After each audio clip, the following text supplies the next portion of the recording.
Nyt meillä on esittelyssä Addict Gravel 50, eli hiilikuiturunkonen Shimano 2x12 GRX voimansiirrolla.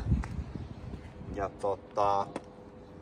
tosiaan hiilikuiturunkonen graveli 4-vitosilla renkailla mahtuu 50, jos en ihan väärin muista. Integroituu ohjaamoon, mikä on Scottille melkein niin kuin perusjuttu, eli kaapelit menee aina siististi suoraan tuolta ohjaanlaakerin läpi sisäisiin vienteihin. Tästä löytyy 3 eri variaatioa, eli nyt on tosiaan tää 50, joka on 2x12 mekaanisella voimansiirrolla. Sitten löytyy 40, joka on 1x12 GRX:llä, ja sitten löytyy vielä 30, mikä on SRAMin 1x12 rivalisähköillä.